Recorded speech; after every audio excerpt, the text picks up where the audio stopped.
So this is going to be an English language session.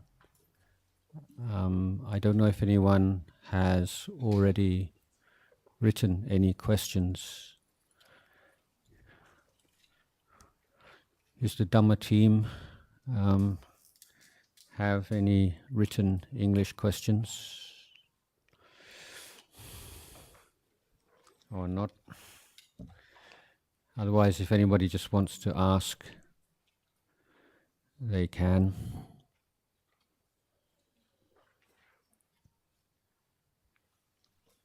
About anything at all.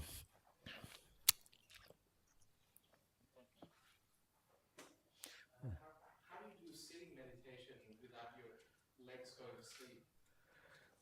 It's all right if they go to sleep. Not really. No, it's more to do with your general circulation. But you can, everyone's a bit different and you can experiment a little bit. So, sitting cross-legged, so absolute classic is like full lotus, and then you have half lotus, and then you can just have your legs like this, one in front. It's like what we call Burmese posture. But it's quite like, even these days, my legs go to sleep if I sit for too long. But the main thing to remember is it's not at all dangerous. So just be careful when you get up. That's all. And which I didn't do a few weeks ago when I was in Bangkok, and I fell off the stage at Torsi School in front of 300 people. So that was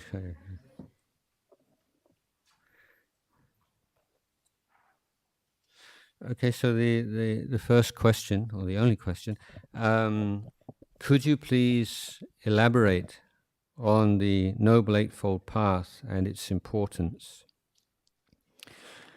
Well, we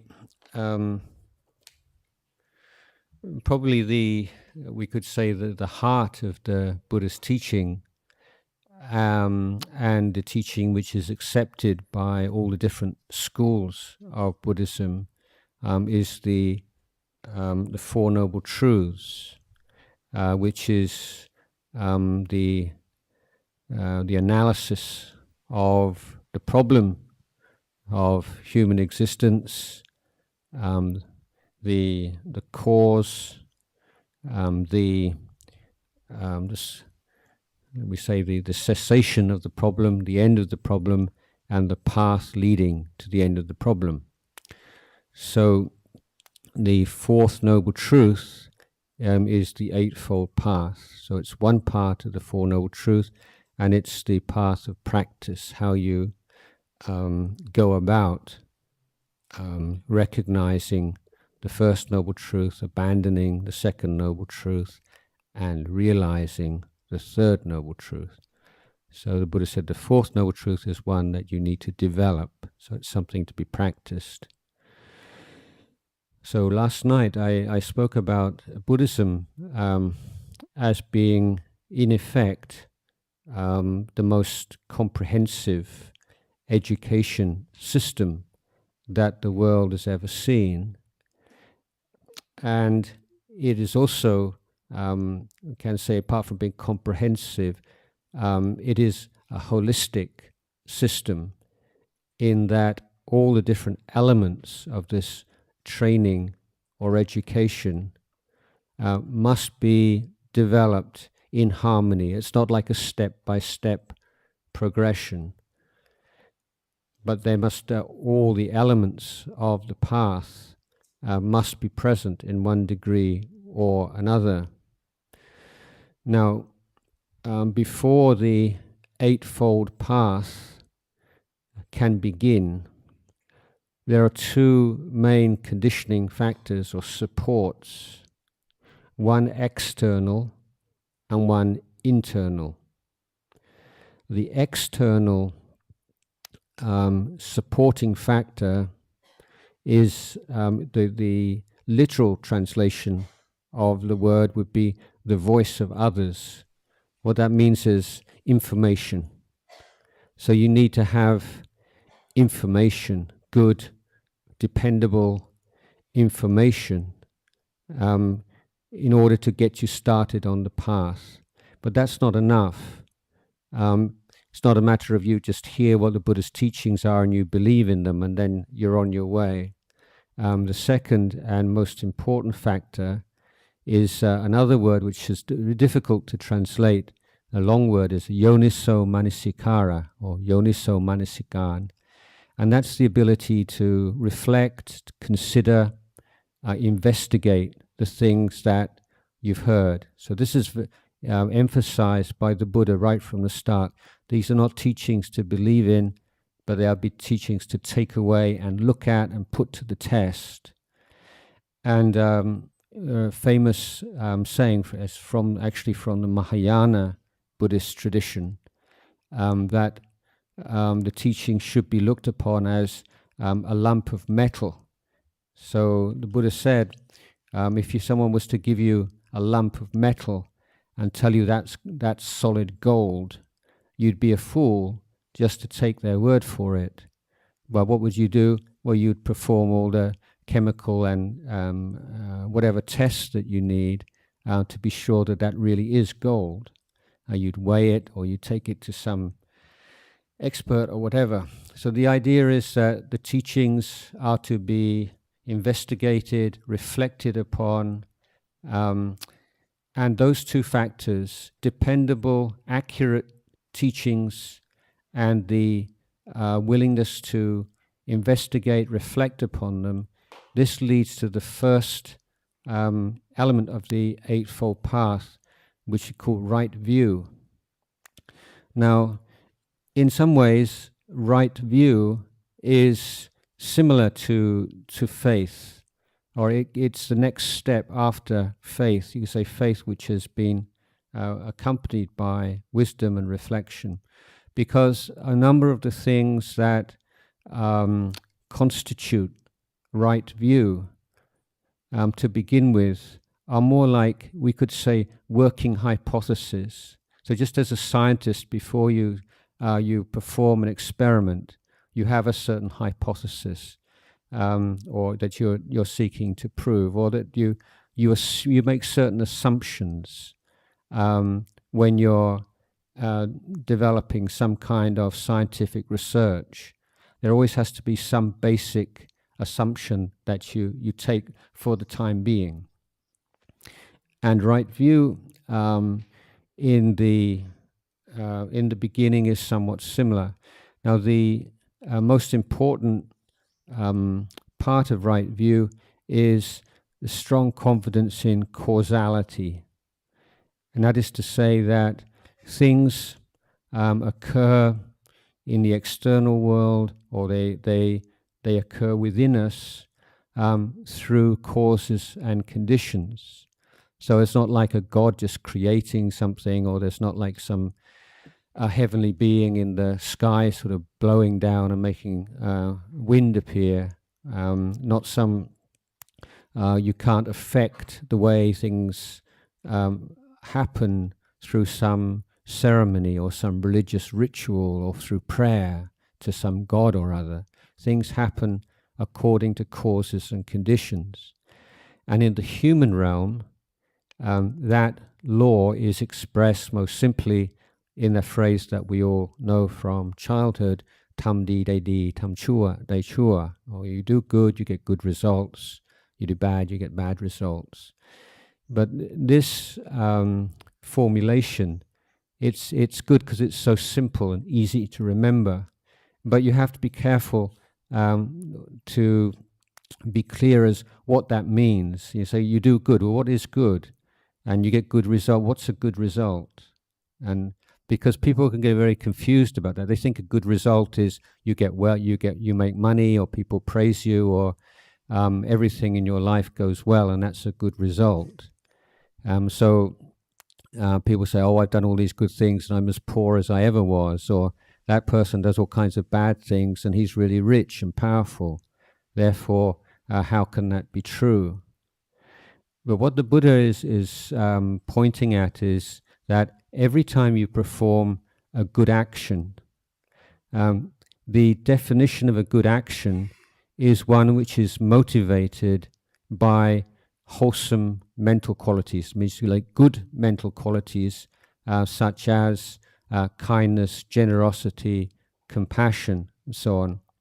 So if you do a good action, let's just say out of kindness, you perform an action, then you immediately get a good result because the power or the habit of compassion in your mind is fed. It becomes a little bit stronger through that action. So every time you act with compassion, compassion grows in your heart. Every time you act with honesty and integrity immediately grow just a little bit in your heart. And that's the good result you have. But whether or not that person you help will recognize it, appreciate it, or give any kind of reward, that's completely out of your hands. If you're living in a group of really cruel people and you do a kind act, you might get criticized for it, for being soft or being stupid. If you live with people who think that everyone should be out for themselves, and that helping other people is just the action of fools. If you're really smart, you just look out after number one, then you can do good actions and no one's going to praise you for it because of the quality of the thinking and the level of intelligence of the people around you. But there's belief that actions have consequences. Every action has a consequence, and the consequence of that action is determined by the mental state present in your mind when you perform that action. This is right view. This is the law of karma. So if you want to develop, you want to grow as a human being, you need to have more awareness of the mental states in your mind and learn how to deal effectively with negative mental states and promote positive mental states. And that's through that you change your life and you change the community around you. An important element of right view is that human beings bear within themselves the capacity or the potential for enlightenment. So this is, when the Buddha taught this, it was like a revolution in the religions of the world. No religion before or after has ever made that kind of statement. Which the Buddha said that complete freedom from suffering, realization of the highest happiness is something that every single human being, man or woman, is capable of achieving. So the Buddha is very clear about this. This is not a matter of gender. It's not that men are better at this than women or there's any difference. It's purely a function of your mental maturity, spiritual maturity. And so that belief in the human potential for enlightenment is an essential part of right view. And these two are connected because this potential for enlightenment is realized through intelligent use of this law of causality, knowing how to deal with positive, negative, or helpful or harmful mental states. A number of other elements of what we call mundane or worldly right view are the belief that we have a very special karmic relationship with our parents. So if you read this in the Tipitaka, the Patrabhidok, the idiom is a bit confusing because it says, and they usually translate this literally, says you believe there is a mother, there is a father. And you think, well, everybody knows that already. You have to have a mother and a father before you can get born. But the This is an idiom in the Pali language. And what it means is that it's not blind chance, it's not blind genetics or whatever, that you have the parents that you do have, that there is some connection, some special connection between you and your parents, which is a function of past lives and things that have happened in the past, and it's something that should be honored. And so the Buddha had this incredibly profound, direct knowledge of the law of karma and how that plays out over many, many lifetimes. And the Buddha, through this vision, through something that he clearly saw for himself, he said that the karmic consequences of harming and hurting others varies according to who that person might be and and how strong your hatred or anger towards that person might be. But every single act of violence, even murder, can be remedied.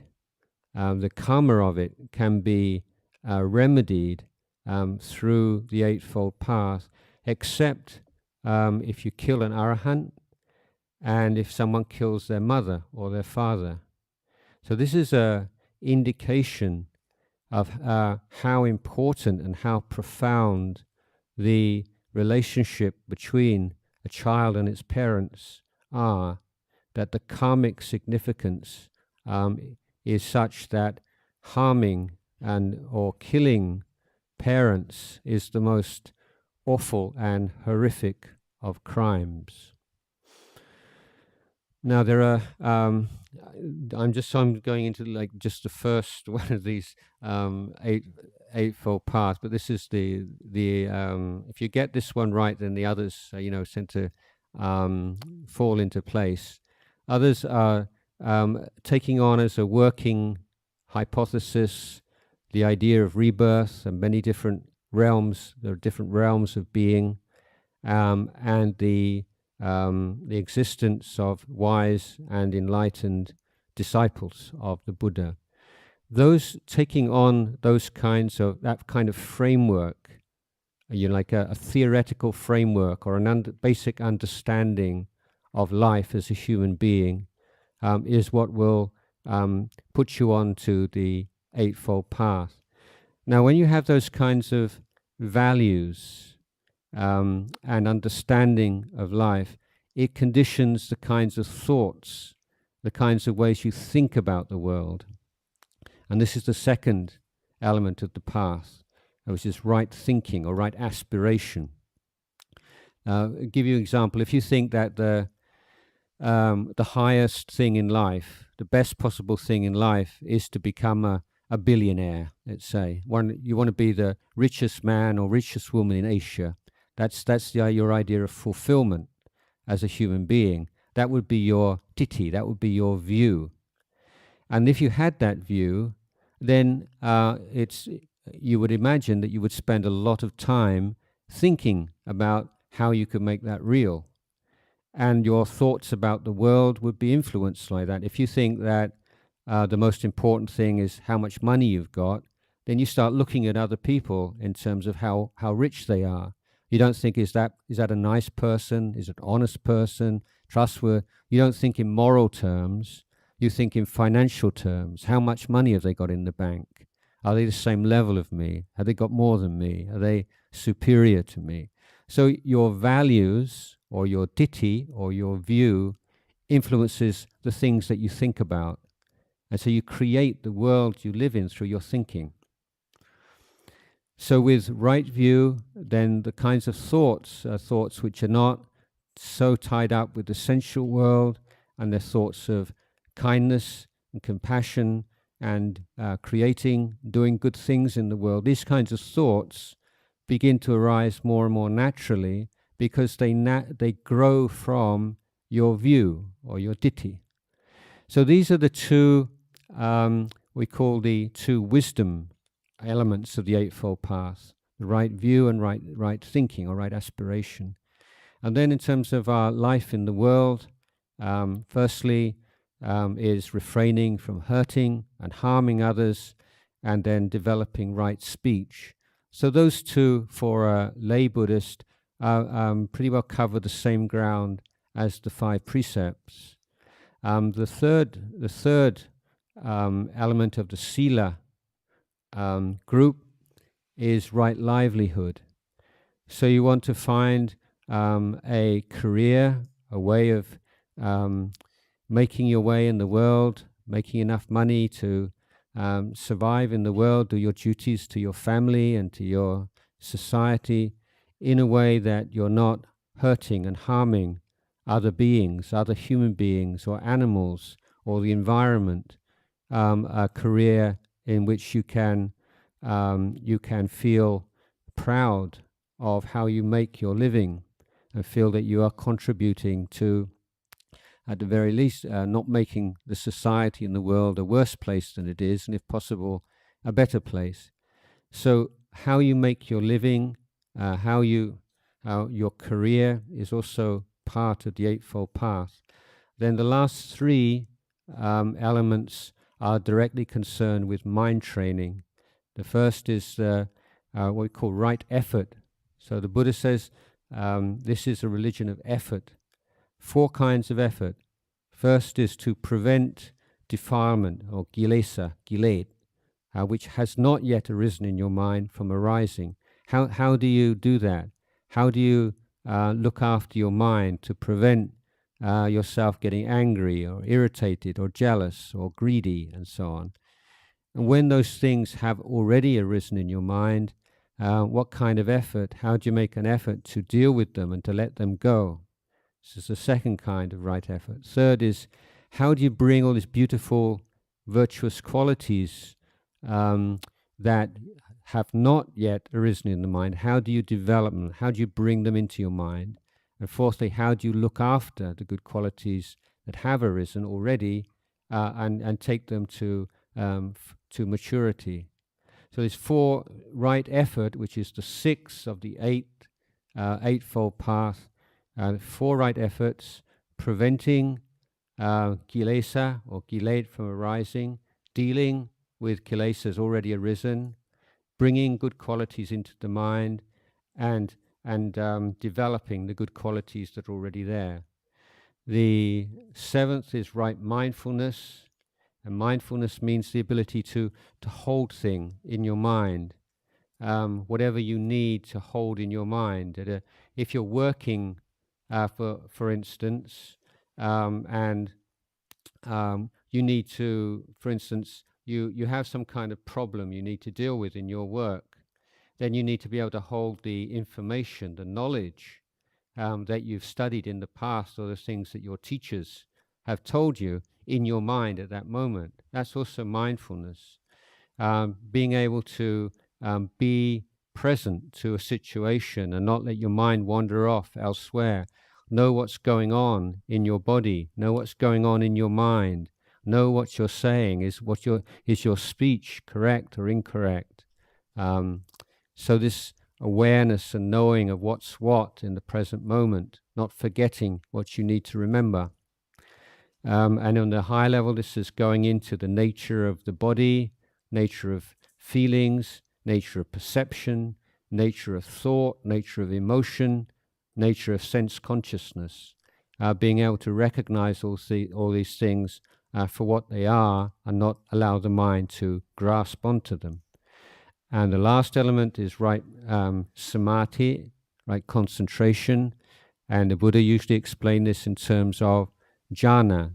So when the mind goes beyond all the obstructions that usually cloud the mind with greed and aversion and laziness and dullness and agitation and worry and anxiety and doubt, when you're able to take your mind beyond those things, the mind starts to become calm and bright and very joyful.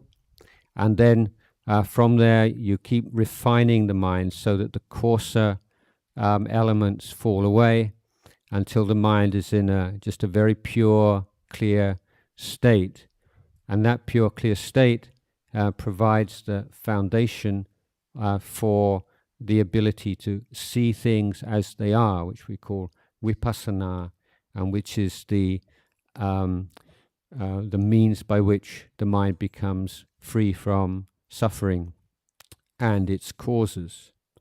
So recap: right view, and beginning with this belief in and confidence in the law of karma, causality, the human potential for enlightenment, the existence of enlightened beings, the different realms of being, the special karmic relationship to parents, developing this right thinking without greed, hatred, and delusion, and worldly values, developing care and attention to the way that you act and speak in the world, choosing a career which is in harmony with your Buddhist practice, developing right effort in dealing with negative and positive mental states, developing right mindfulness and right meditation or right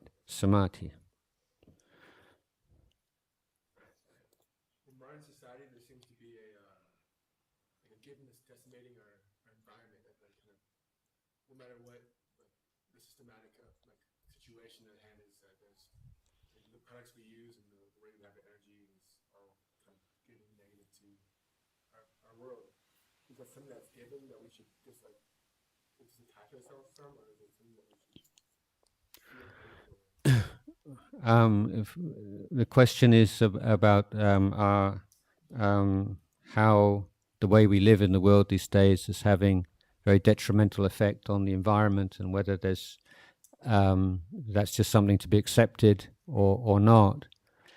Well, again, if we come back to Buddhist analysis, that however we're conducting our lives these days, that it's a causal process, and that we have the intelligence to be able to make changes in our life. For instance, say how much of the environment is destroyed for food production. I read just a few days ago that 40% of all food in America is thrown away, which is millions and millions of tons of food, good food, is thrown away every year. So that's a lot to do with values. It's a lot to do with inefficient use of resources. And there's things that we can do about that. It's a matter of changing systems. Unfortunately, most people just we're always wanting to put off sort of difficult or uncomfortable remedies until we have no choice. And politicians have no vested interest in making sacrifices right now that need to be made, because they'll get blamed for it and they'll lose power. So even in a democracy, you have this or particularly in democracy, you have short-term planning, because the people in power, their number one priority is to carry on being in power. But having said that, if we look at the movement towards renewable resources now throughout the world, there is some grounds for hope. But at the same time, the climate, the goal of the maximum kind of increase in temperature, which was agreed in the global climate conference, is probably not going to be met now, and more sacrifices have to be made. Whether or not there's the political will or not is something else, and just hope that people can come to their senses, because so much of the destruction of the environment is for unnecessary things and luxury things, or things that are not used or distributed as well as they might.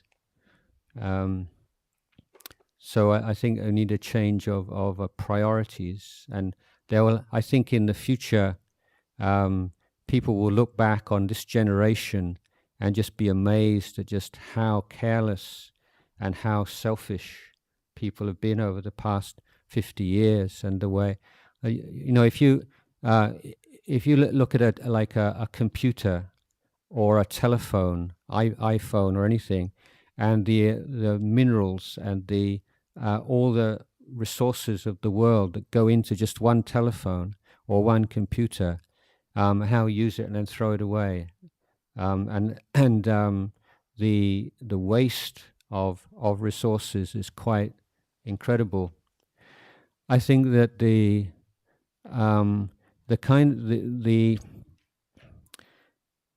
one factor that people are not talking about is very much at the moment, and it's incredible when you think about it, is population growth.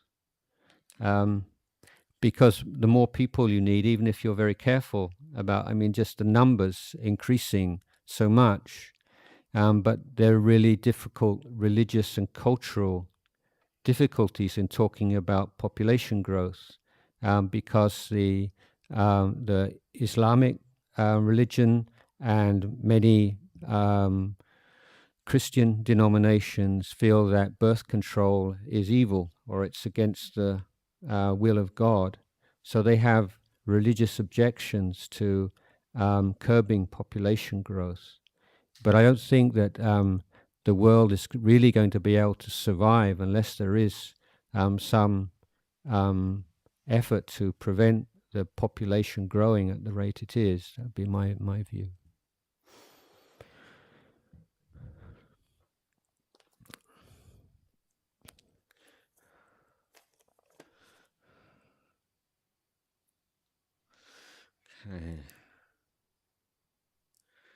Okay, so a question about happiness. It's one of those very nebulous terms, has many different meanings. And in English, we also have this other word, pleasure. And what distinction do we make between pleasure and happiness?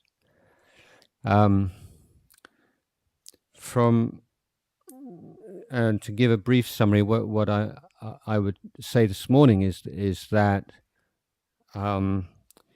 Buddhism recognizes that we all have a deep need, a deep desire to avoid suffering and to realize happiness. But our problem is that we're not really very clear how to do that. And many people who don't want to suffer even a small amount create through their behavior and their thinking the causes and conditions to suffer. They want to be happy, but they don't know what are the causes and conditions of happiness. So there's a great deal of confusion. One way of looking at this question of happiness is to look at the kind of things that give us pleasure or give us happiness in the world, and they're usually a function of things that we can see and hear and smell and taste and touch. Think about. So we call these sensual pleasures or sensual happiness.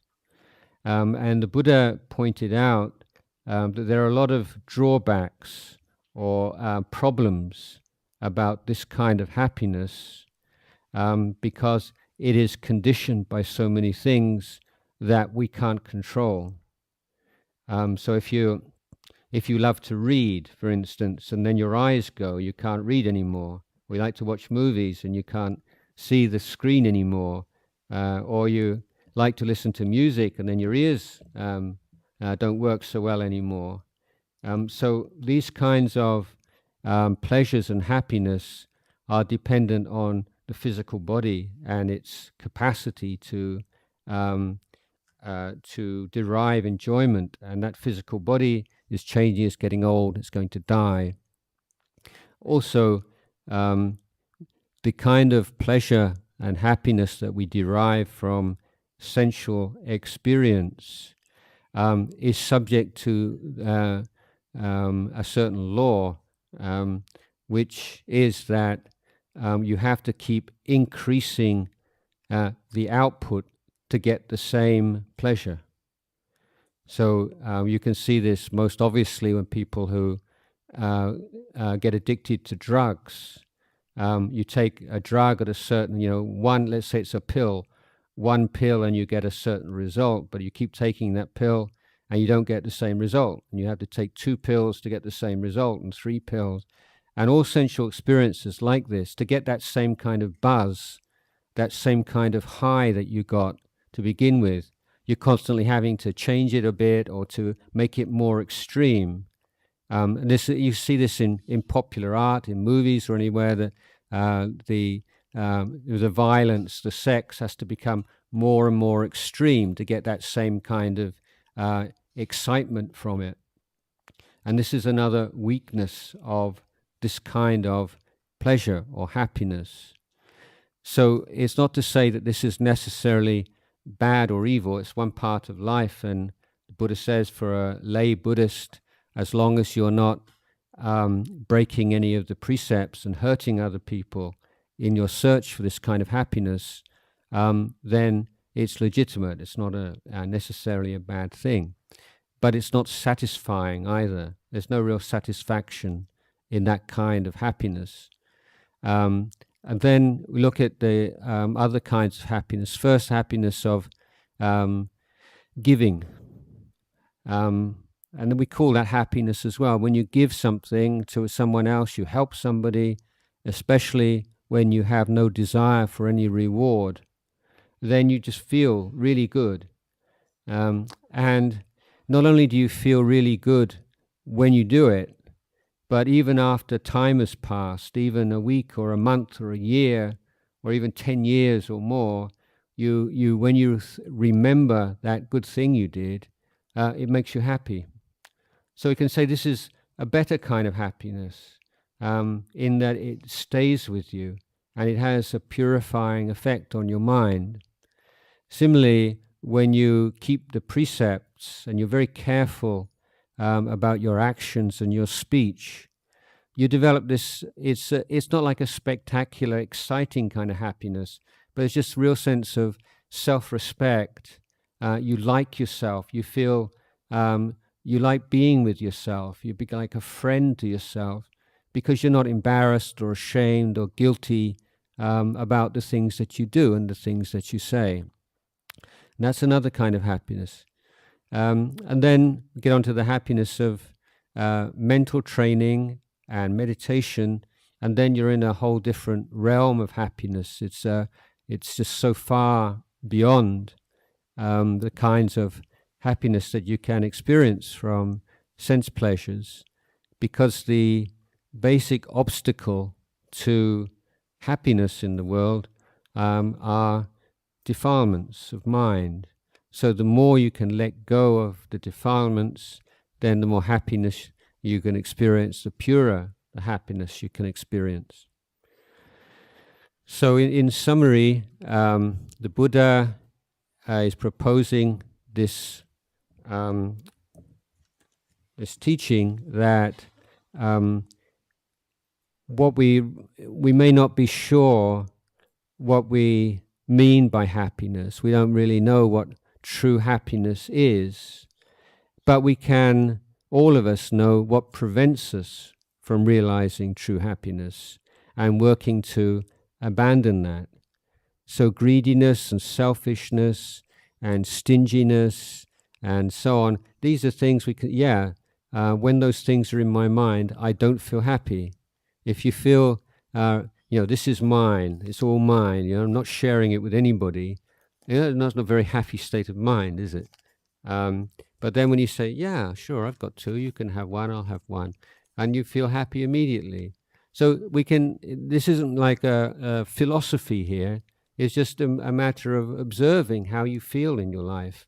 When you feel happy, just look at what's going on here, and how seldom it is that the real lasting kind of happiness that we experience has anything or very much to do with spending money.